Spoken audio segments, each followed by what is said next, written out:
Hi, good evening. This is Michelle Hocko with Remax Real Estate Center. Thank you so much for joining me. I hope everybody's having a good evening. And in the spirit of Halloween, I'm going to be discussing haunted houses this evening. And I have a very special guest that I'm excited to welcome. But I just kind of wanted to start. I don't know if you guys have had any experience with haunted houses. I know that I have known a lot of people who have had a lot of experiences, and when people have experiences like this, it's really very compelling. They are absolutely determined that they've had these experiences, and I think if you haven't been someone to have an experience with something sort of paranormal or unusual in your home, then you might be in the camp of belief that, clearly that isn't real. And there's certainly a lot of lore about certain houses in certain areas that might be haunted or really haunted places. So if you have any stories like that, go ahead and share them with us in the comments, and we'll be happy to have a look at them. And also during the show, if you have any questions for my guest, Kim, go ahead and include those questions in the comments as well, and we'll do our best to answer them, as many as she can get through. So we have a couple of viewers tuned in now, so that's exciting. Hopefully we'll get more as we go. But I don't want to keep my guest waiting for too long, because I think that she's going to be far more interesting talking about this topic than I could ever be. Although I have to say I've been in some pretty creepy places and experienced some pretty creepy things. However, you never know, right? I'm not that confident about what I've experienced. I have no idea. So Kim might have some better suggestions for us as to what some of this phenomena is. So without further ado, I'd like to introduce paranormal investigator, ghost hunter, medium, and guest star on Canadian Storage Wars, Kim Hadfield. Thank you so much for coming on the show, Kim. Hi, how are you? Hi, thanks for having me. I'm great. How are you? I'm really good. Thank you very much. Thank you for, going out of your way to make sure that you could be on tonight. I think this is fun content, especially close to Halloween. This is my absolute favorite time of year. I'm not a person who would frequent haunted houses on Clifton Hill or at the mall. Oh my goodness. I've been to the Milton haunted house at the Milton Mall, and it is probably the most terrifying thing I've ever experienced. I do not like to be surprised.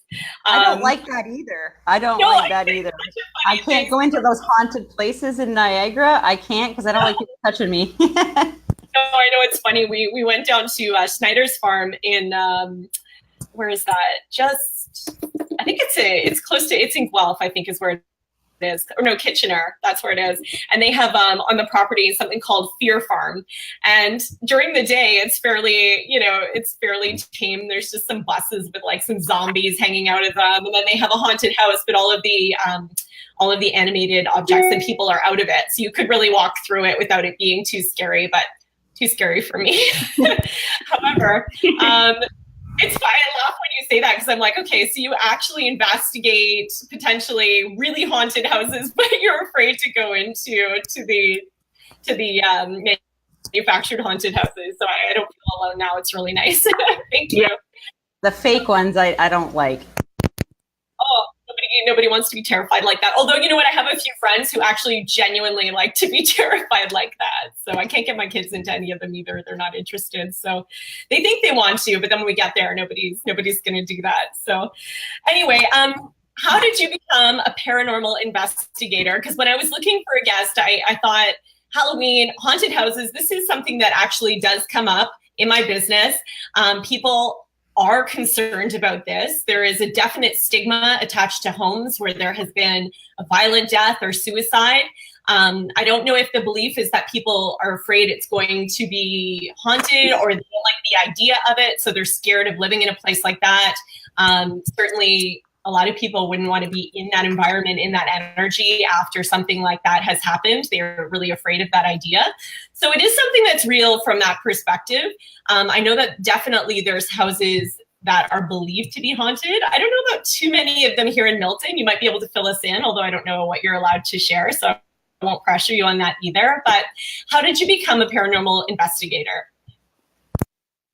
Let me think. I started Just abandoned houses. I loved photographing like decay.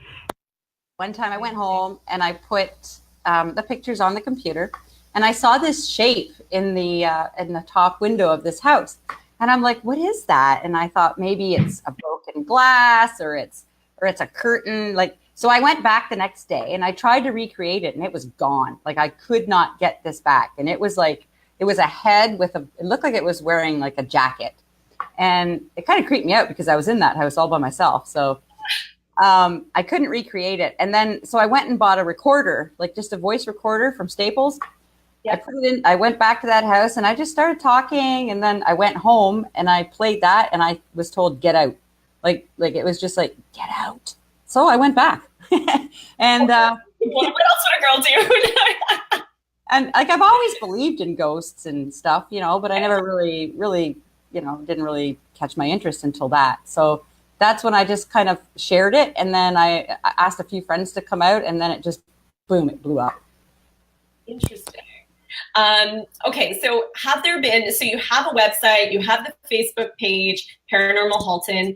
Have you received a lot of inquiries? So like, how much of the population is concerned about this? And how many people have you actually gone out to see? I mean, not an exact number, but is there a lot of demand for your services?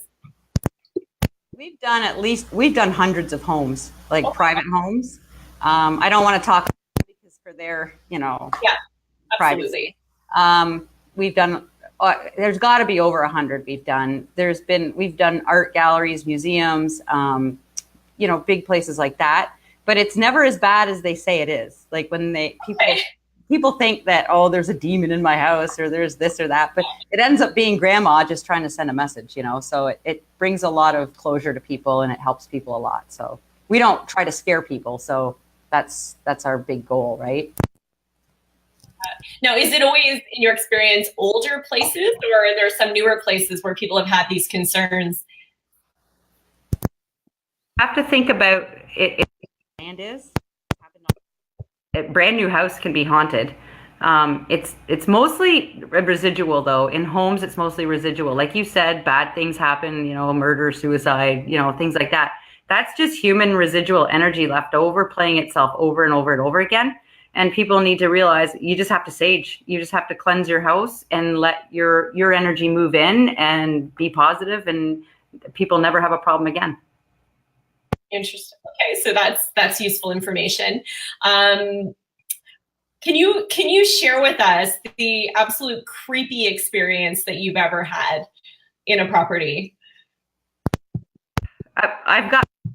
I think the one, I work with a native group down in Oshweekon called Snipes, Six Nations Investigating Paranormal Encounter. I go out with them a lot too. And we were at an art gallery in Brantford, and we were up in this attic, and I saw this dark creature coming, circling our investigators.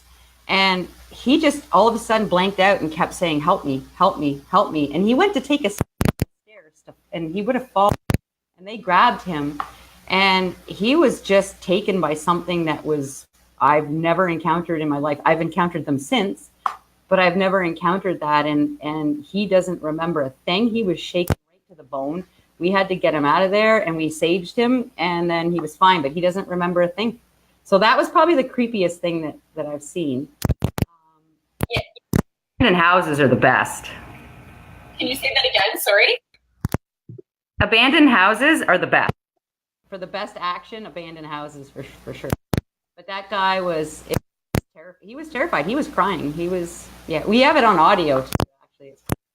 And that's interesting, because I know that Native culture has a much different relationship with sort of spirits and energy and different things like that than we do. So I'm actually surprised to hear that there'd be involvement with sort of the paranormal investigation in the way that we're thinking of it. So that's kind of fascinating to me. How did you become involved with that group?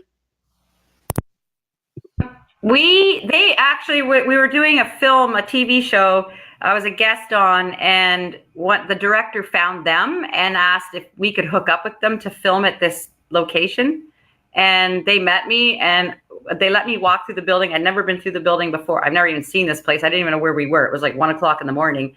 And I think I blew their minds because I was 99% accurate on what happened. So then they're like, well, you're joining our team now. So, so yeah. But what do you mean on what happened? So explain that a little more. So you're in a place and there's some sort of haunting or some sort of energy there. Are you able to understand the backstory of what's involved with that energy or why that energy is there in the first place? Is that what you're saying? They investigate there all the time. I can't give you the location of that one either, unfortunately, but it was a school and there was a lot of abuse way back in the day, and I pegged everything that I walked through that place, and they knew the history. I didn't, and I think it impressed them so much. I just feel energy. That's just who I am now. Sometimes it drives me nuts, but anyway, so it's almost like a knowing, like it's like a movie that plays in your head and you just call it, and they were really impressed with my accuracy, so they asked me to join their team. Very neat. So you made a documentary a few years back called 30 Ghosts, and can you explain sort of what inspired that movie? I didn't direct it. I was just in it. Oh, okay.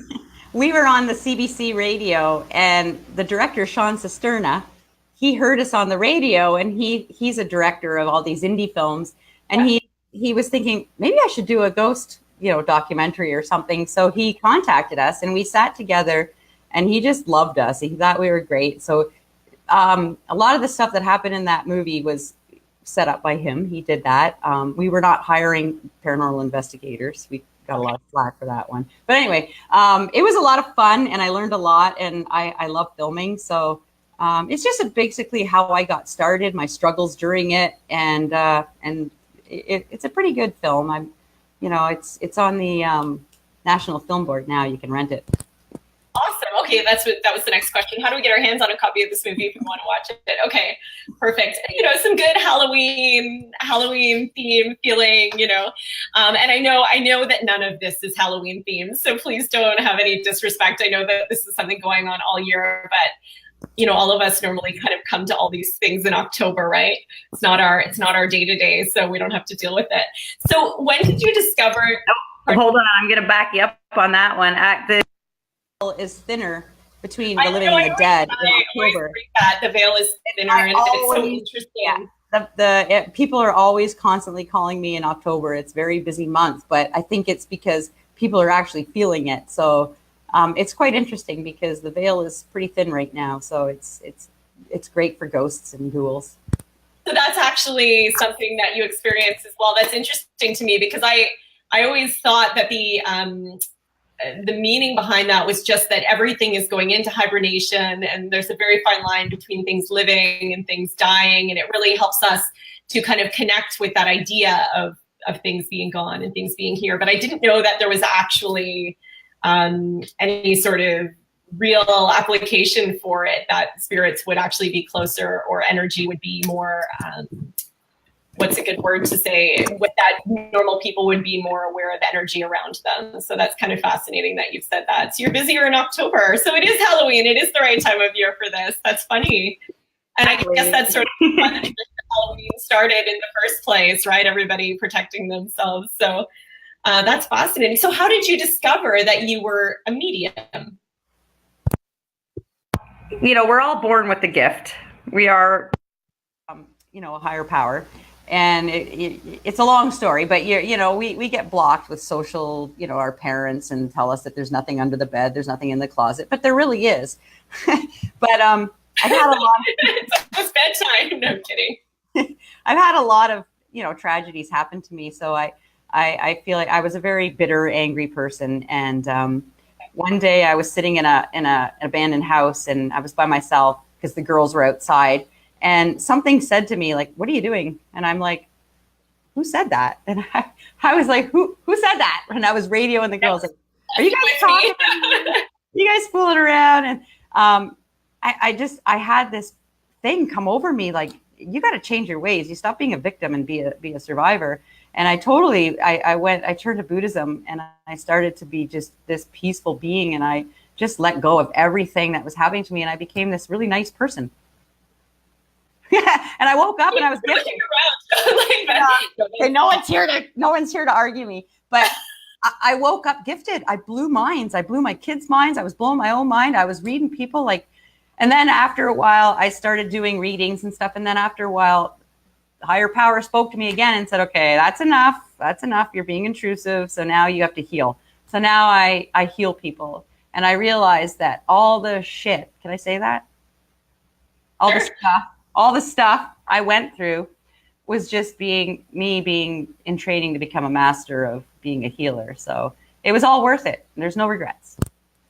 I love that. So you had said it before when we talked before the interview that you are using your skills to help people heal. And like, that's that. You're not doing psychic readings about their future. You're trying to help them get on the right path, and trying to, if you're going to convey information that's going to be helpful and useful and help people heal. So I think that's really, really neat. So of the houses that you've actually visited, I thought this was really interesting when we talked about it before, because I used the word like interesting like 400 times when I talked to you the first time, because I do think it's interesting. Of the percent of the houses you've actually been in that people believe to be haunted, how many of them would you say are approximately as a percentage? And then what is the other half of it? Because I thought your perspective was fascinating. Yeah, 10% of houses are actually have energy in it. Most of the time, it's people's own family members. They just don't realize it until after we connect with them and tell them things that only they would know. The other is like I said, the energy that from bad people. Like if somebody was abusive or had an addiction and lived in a home and then they moved out, that energy's still there. So you're moving into that energy. So we do cleanse homes before people move in. We try to get it set up for them so that when they come in, they can put their own energy into it and their own positivity and their own love. So 10% are not really hauntings. It's just family members. The rest of it, 90% are family members and stuff. The other is just that residual gross energy. Even planting a new home on a farmland, that kind of upsets the spirit world too. So, there's not much you can do about that. But I would say that. Yeah, that makes perfect sense, actually. So you guys, if you could take us through the process of what cleansing a house is and what it means, because some people have kind of heard of that term and some people have never even considered it or heard of that before. So tell us what you mean by cleansing a house. Start off, we smudge with sage, white sage. Some people make a big deal and they make a big ceremony out of it and everything, but I just go in because I can connect with the spirits. I kind of just tell them, like, you can't destroy energy, so you can't get rid of things, but when you sage, you're changing the energy. Almost like making it brand new. And then your energy takes over that energy, and you can't get rid of grandma and you can't get rid of but you can change the energy to make it, of the residual when things happen in people's homes. And the people change that energy with sage. So the smoke from the sage is smudging, and it's just a native tradition. I learned it from the guys that I did, and we use it all the time. And then, I do bring a lot of stuff home with me. My kids hate me, but yeah, no, fair enough. You were mentioning too that of the homes that you've actually found to be haunted, sometimes it hasn't been the actual property itself, but some objects that have been brought into the property. So can you explain about that? Yeah, when you go to antique markets, all the times, it connects with it. Like a little piece of that person is still with that. Like I did a home in Milton that had the silver tray. I came in, they were having all this negative energy and they just were unsettled, the humans that lived there. And I use my skill and, it uses me, I don't use it. But I said, there's a tray. You brought home a tray from somewhere. And she looked, I have a silver tray. It's from the 1800s. And she goes, I've hated it. So we touched it and it was vibrating. It was really a lot of energy. So she told me, take it. So it's sitting in my collection of haunted items at home. Nice. Now, do you keep them anywhere special, or do you just have them kind of scattered around your house, but they don't bother you or your family? They're scattered in my room. My kids, I don't put it upstairs because they don't like it, but they're pretty much contained. I sage like several times a day, sometimes more, sometimes less, but everything is pretty. Why is that doing that? Everything is pretty calm, and because I understand it, and we don't feed the energy, it's fine.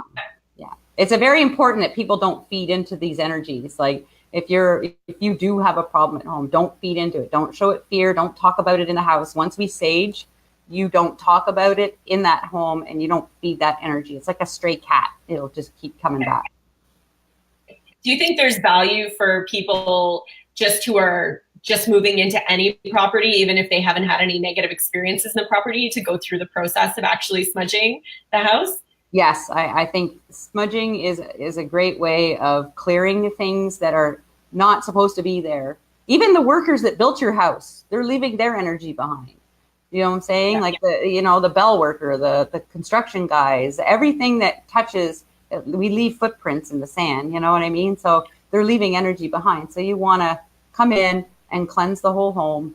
And I mean, I sage myself when I've had a bad day at work. Sage is a wonderful thing. It's the best thing I've ever discovered. Interesting. Yeah, and it's something that not all people have. So I know that they have it at Nature's Spirit here in town. You can buy the little smudging sticks ready to go if that's something you want to do. Or certainly I offer these services as well if that's something that somebody needs.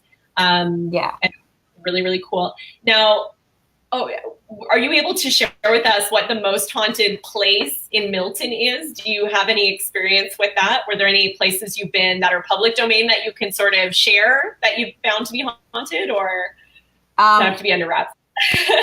Milton Town Hall by far was the best ever in the basement. We were hearing, because they still have the jail cells down there, kind of like they're just rooms now. All the cells are gone, but they're really short. You can barely fit in them. Oh. And we, in our EVPs, we captured like tin metal, like the cups. Yeah.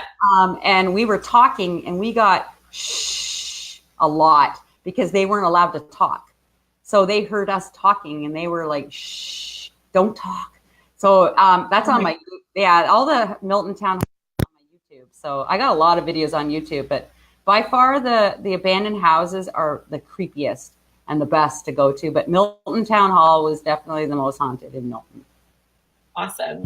They can open that up as a tourist attraction. We'll have to talk to them about that. I'm surprised they let us in, but they were most gracious. We loved it. Yeah.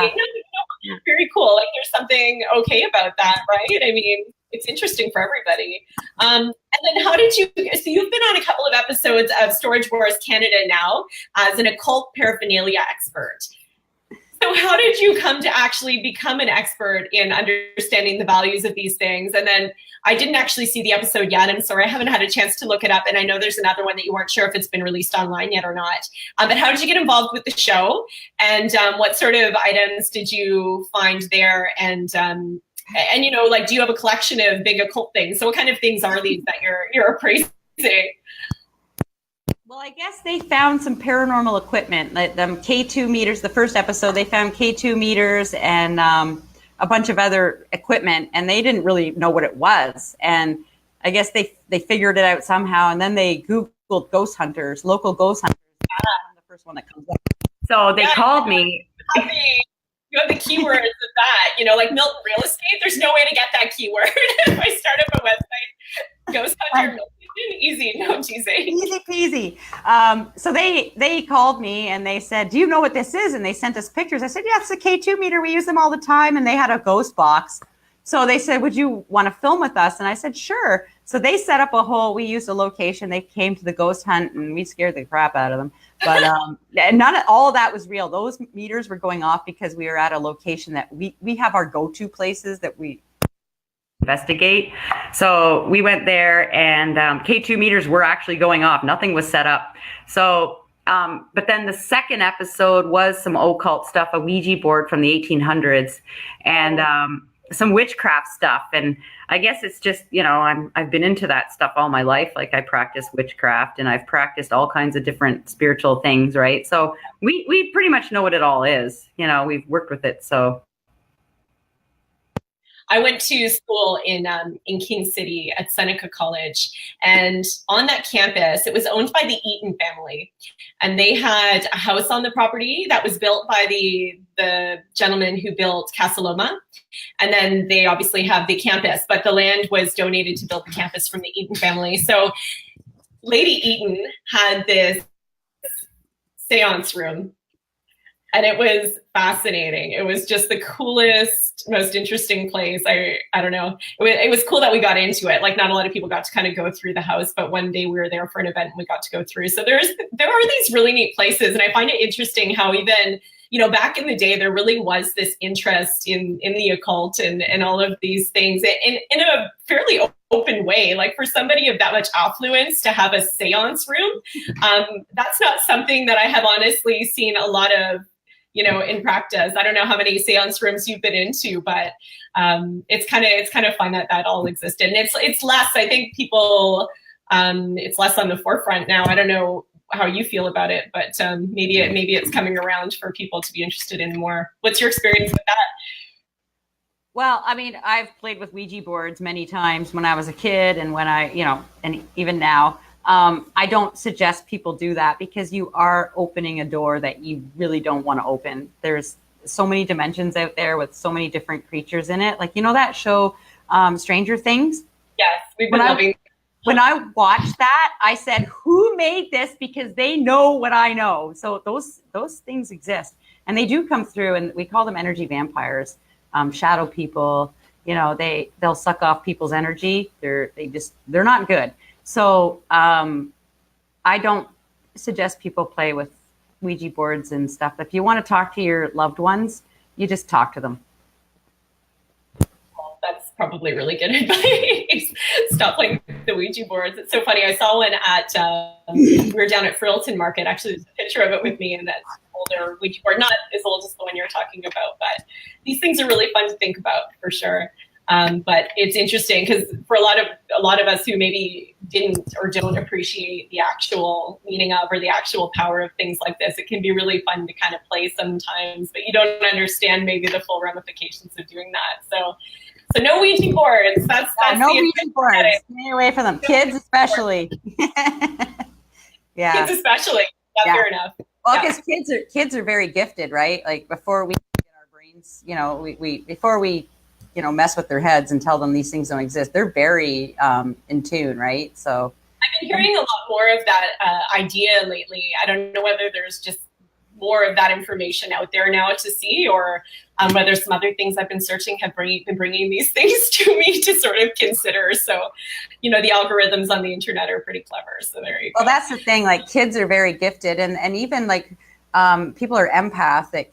You know, they feel other people's feelings. So we work with a lot of teenage girls and boys too that are very full of anxiety, and they don't know, like, there's all these things going on with them, but we work with them to tell them that this is not you. This is something else happening to you, and you need to face it, and you need to work with it, because they're feeling, if you're at Walmart, you're feeling at the 10 people in front of you and the 10 people behind you, you're feeling their energy. And it overwhelms people, and then they start to panic.